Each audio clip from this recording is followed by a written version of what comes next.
La muerte cristiana. Una de las cosas que nos debe diferenciar del mundo es la forma en la que los cristianos vemos o tenemos la concepción de lo que es la muerte. He decidido hacer este mensaje por los tiempos en los que vivimos, tiempos del fin, que como todos ustedes saben, el regreso de nuestro Señor está muy cercano. Dios ha puesto en mi corazón decirle esto a todos mis hermanos, puesto que he visto últimamente a muchos hermanos morir y a sus familiares, también hermanos en la fe, entristecer. Entonces creo que es necesario que nosotros tengamos esa concepción y ese entendimiento y ese conocimiento distinto para no ser víctimas de la tristeza ni del sufrimiento, como lo es la gente que no tiene esperanza, que no conoce a Dios o que lo ha rechazado abiertamente para vivir conforme a su propia voluntad y a sus propios deseos, a los propios deseos de su carne y de su corazón. Es una gran noticia y debe ser una gran noticia para un cristiano la muerte. ¿Por qué? Porque ya está donde todos los cristianos debemos desear estar, ante la presencia de nuestro Señor.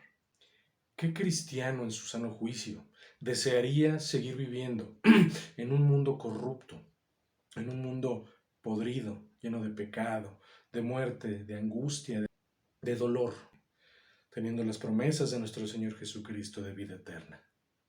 Nadie.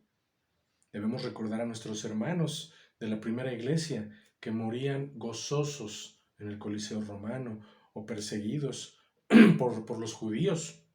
Tenemos el ejemplo de Esteban, que murió apedreado por los judíos y aún así le rogó al Señor que no les tomara en cuenta su pecado y se fue ante la presencia de nuestro Señor. O a nuestro hermano Juan el Bautista, que murió decapitado por Herodes también. Todos han ido gozosos ante la presencia del Señor, así como los apóstoles. Debemos aprender en este momento a tener esa fortaleza, a tener esa fuerza para recibir la muerte, porque tenemos algo muy, muy especial que nuestro Señor nos dice.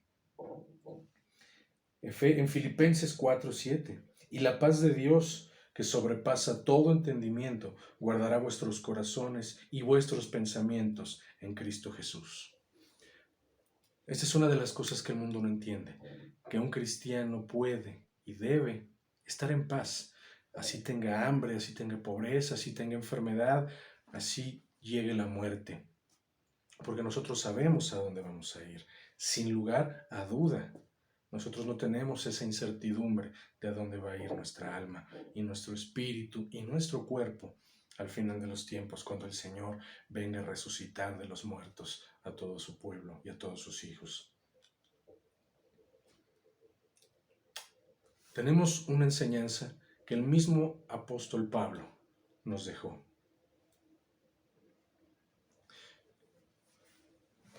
En el libro de Filipenses,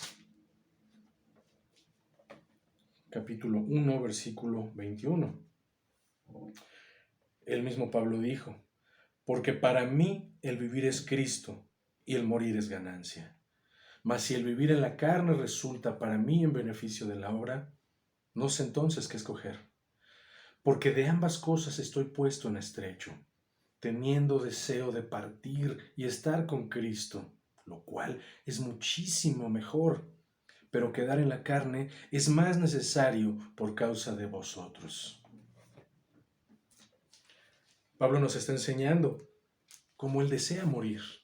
Él ya desea estar con Cristo, pero se queda aquí porque así es la voluntad de Dios, únicamente por la iglesia, para beneficio de la obra. ¿Esto qué es? Para beneficio de seguir predicando, de seguir hablando del Señor, de seguir dando testimonio y de seguir ayudando a salvar almas para el Señor. Porque hay algo muy especial, muy especial. Nosotros que hemos recibido al Señor desde hace mucho, tanto como los que lo reciben momentos antes de morir. El Señor nos dice claramente en Lucas 15:10, así os digo que hay gozo delante de los ángeles de Dios por un pecador que se arrepiente. No debemos subestimar a los pecadores que se arrepienten segundos antes de morir, porque si lo hacen de corazón, solo Dios sabe que el Señor los perdona y estarán en su reino con nosotros. Curiosamente, el perdón es algo que nosotros no entendemos. El perdón de Dios, cómo Él es capaz de perdonar a una persona que por muy malvada que haya sido, si de corazón se arrepiente, Él la perdona. Nosotros no conocemos ese tipo de perdón porque somos carne y estamos llenos a veces de rencores, de resentimientos, de amargura que nos impide perdonar. Pero el Señor no. El Señor ve los corazones y si alguien se arrepiente, sinceramente, ha recibido ese perdón y ha recibido ese regalo de la vida eterna. Hay algo que nosotros también sabemos, que está en Romanos, capítulo 8, versículos 35 y 39.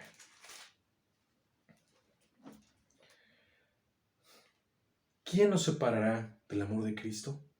¿Tribulación, o angustia, o persecución, o hambre, o desnudez, o peligro, o espada? Como está escrito, por causa de ti somos muertos todo el tiempo, somos contados como ovejas de matadero. Antes en todas estas cosas somos más que vencedores por medio de aquel que nos amó, por lo cual estoy seguro que ni la muerte, ni la vida, ni ángeles, ni principados, ni potestades, ni lo presente, ni lo porvenir, ni lo alto, ni lo profundo, ni ninguna cosa creada nos podrá separar del amor de Dios, que es en Cristo Jesús, Señor nuestro. Ese es un mensaje muy, muy especial porque nos está diciendo que ni siquiera la muerte no nos podrá separar del amor de Cristo. También tenemos un mensaje muy hermoso en el Evangelio de Juan. Juan, capítulo 14, del 1 al 4.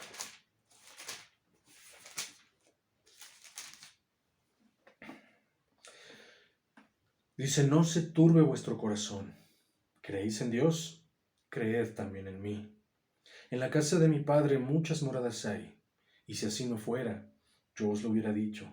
Voy, pues, a preparar lugar para vosotros. Y si me fuere y os preparare lugar, vendré otra vez y os tomaré a mí mismo, para que donde yo estoy, vosotros también estéis. Y sabéis a dónde voy, y sabéis el camino. Nosotros sabemos a dónde fue Él, a la presencia del Padre. Y Él nos está diciendo, nos está prometiendo que a donde Él esté, nosotros también estaremos. Esto es, ante la presencia del Padre, de Dios mismo. Hay otra palabra muy edificante y de mucha esperanza, porque nosotros debemos tener esperanza. En Primera de Tesalonicenses, capítulo 4, versículos del 13 al 16. Tampoco queremos, hermanos, que ignoréis acerca de los que duermen, porque para que no os entristezcáis como los que no tienen esperanza. Porque si creemos que Jesús murió y resucitó, así también traerá Dios con Jesús a los que durmieron en él. Por lo cual os decimos esto en palabra del Señor, que nosotros que vivimos, que habremos quedado hasta la venida del Señor, no precederemos a los que durmieron. Porque el Señor mismo con voz de mando, con voz de arcángel y con trompeta de Dios, descenderá del cielo, y los muertos en Cristo resucitarán primero. Luego nosotros, los que vivimos, los que hayamos quedado, seremos arrebatados juntamente con ellos en las nubes para recibir al Señor en el aire, y así estaremos siempre con el Señor. Por tanto, alentaos los unos a los otros con estas palabras. Es claro lo que el Señor nos dice. Los muertos en Cristo resucitarán primero. Debemos tener la fe, la confianza de que todo cristiano, de que todo hermano en la fe, toda persona que se haya arrepentido de sus pecados y que haya reconocido a Jesucristo como su Señor, como su Salvador, como único mediador, intercesor, abogado, y camino para llegar al Padre, va a tener la salvación y la vida eterna. Romanos capítulo 14, del 6 al 9.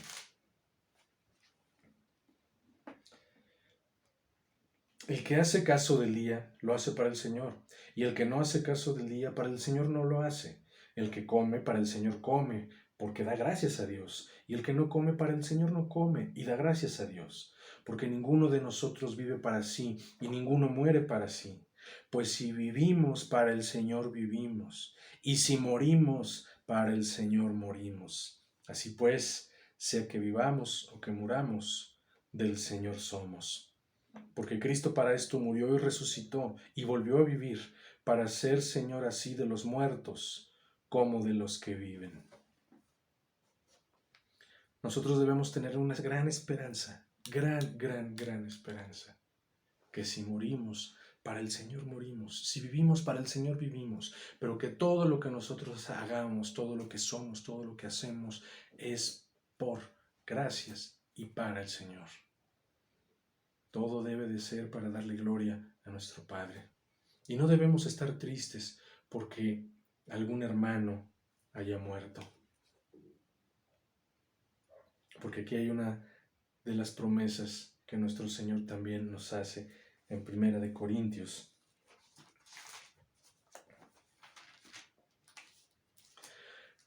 Capítulo 15, versículo 26.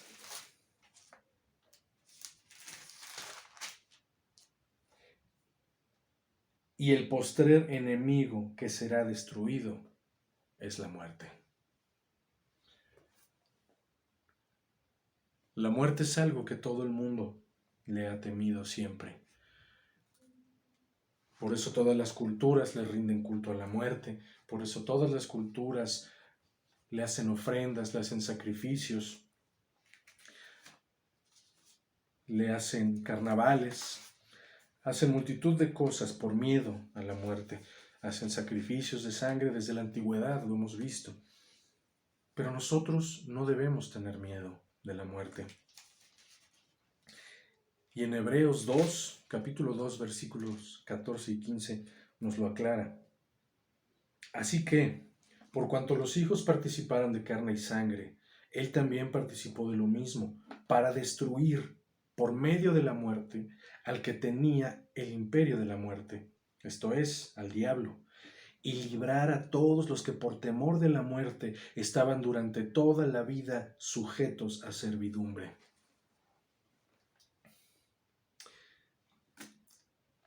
Lo lamentable a veces es que el mundo cristiano actúa de una forma igual al secular. Olvida por completo nuestra doctrina y le teme a la enfermedad, le teme a las tribulaciones, le teme a la pobreza, le teme a las pruebas. Y a veces se lamenta todas las muertes, diciendo, pues es que somos hombres, y es que seguimos en la carne, y es que tenemos sentimientos, y es que hasta Jesús lloró cuando murió Lázaro, poniendo diferentes pretextos. Sí, entendemos que somos seres humanos y entendemos que hay un dolor cuando una persona muere, porque es lo normal, somos seres humanos, sí, pero nosotros debe de haber un luto momentáneo, no debe de ser un luto que dure 1 mes, 2 meses, 3 meses, 1 año, 4 años. Hay gente cristiana, hay gente en la fe, cristianos, hermanos en la fe, que su luto les dura mucho. Incluso en estos tiempos de tecnología yo los he visto a muchos hermanos lamentablemente en sus redes sociales publicando constantemente fotografías de sus seres fallecidos, de los que murieron, de los que ya están con el Señor, lo cual no les permite sanar porque ellos solos constantemente están publicando, están recordando y están viendo y haciendo ese tipo de... se puede decir que es como un altar virtual.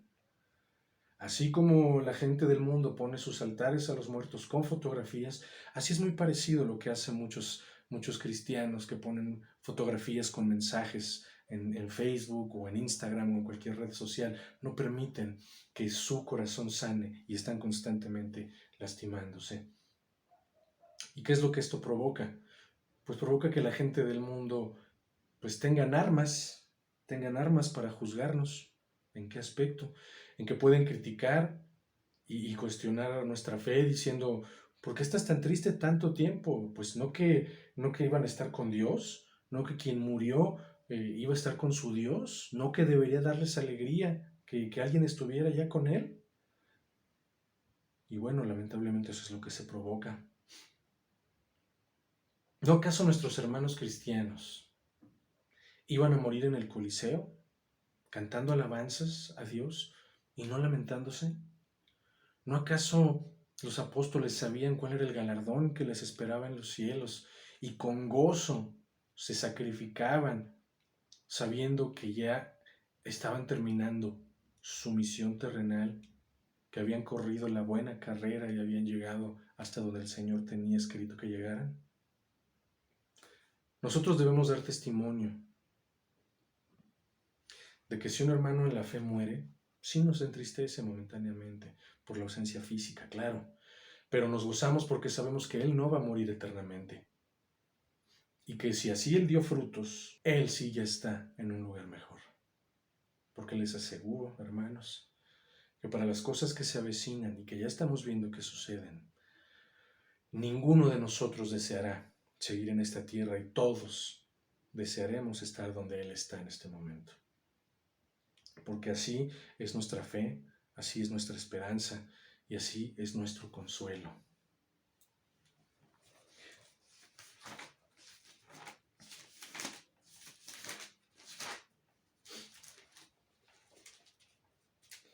En el Evangelio de Juan, capítulo 11, versículos 25 y 26, nos dice toda nuestra esperanza.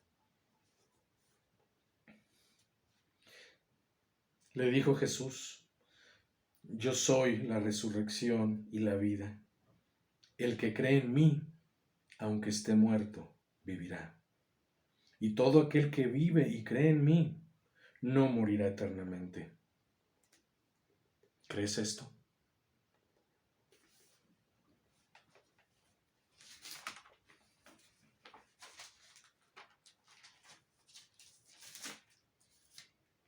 Mateo 28:20. Enseñándoles que guarden todas las cosas que os he mandado. Esto me encanta. Y he aquí, yo estoy con vosotros todos los días, hasta el fin del mundo. Amén. Ahora vamos al libro de Apocalipsis, donde también hay promesas hermosas para todos los que creen en su nombre.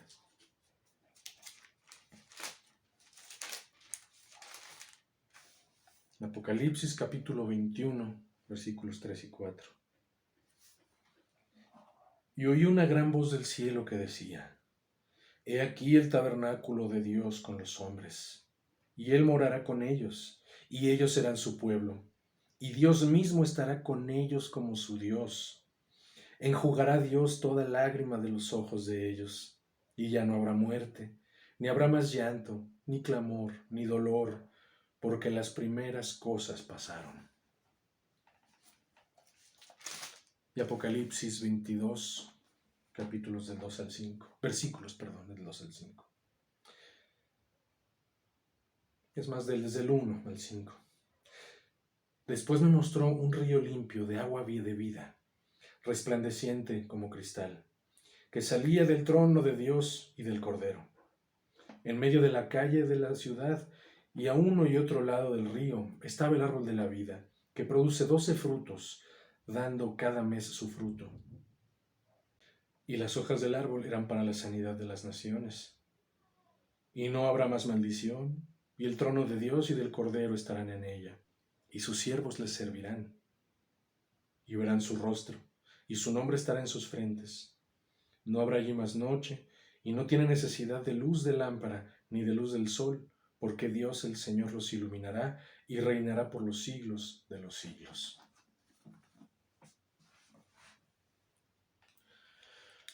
Hermanos, no nos entristezcamos por los que mueren. Gocémonos, porque ellos están ante la presencia del Señor, esperando el día de la resurrección. Y si nosotros somos sus hermanos en la fe, pueden estar seguros que los volveremos a ver. Y quiero despedirme diciendo que si alguno de los que están escuchando este mensaje